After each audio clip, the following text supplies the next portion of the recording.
There's so many red flags and there's so many, and the ones that are most important depend on what the side hustle is. So, one of the ones where you're renting out assets like a house or a car or a motorhome, the place where you really need to look for red flags is their insurance Mm, because something bad could happen on your property and you could be liable for it. And so you need to really make sure that there's not you don't earn $50 renting something out and then it costs you $250 in liability, right? And so that's where you would look for asset-based ones.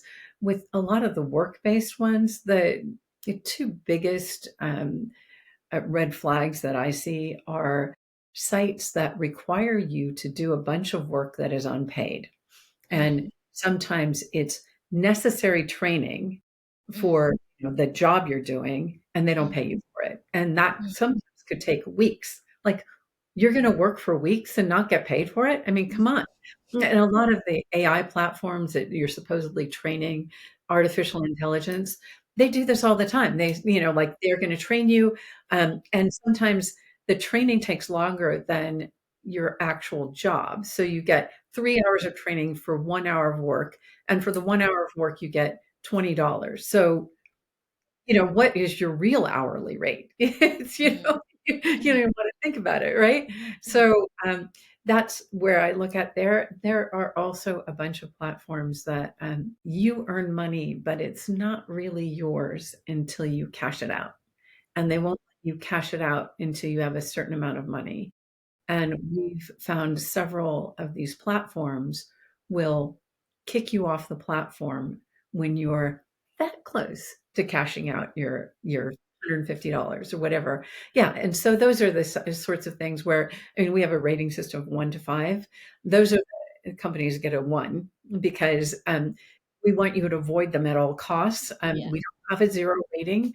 Mm, Yeah, so if a platform has a 1 rating, it means either they pay you almost nothing for your time, or they have some catch in how they mm, do it, which may be that, they will abscond with your earnings, and in some cases, they trick you into putting your own money in order to supposedly earn money.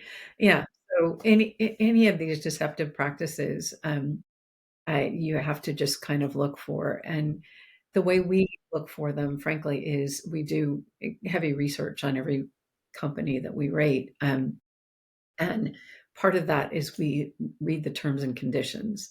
And the mm, terms and conditions are essentially the contract between you, the user, and the platform that you're using. And so these are really long, complicated mm, legal contracts.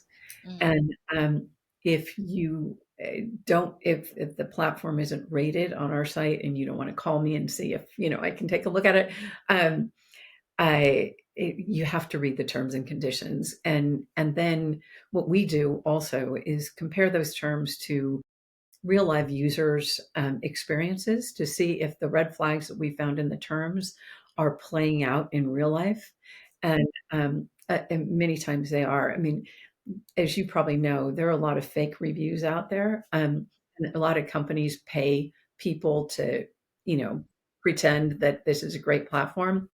Well, with enough experience, you kinda learn, what is a real review and what isn't.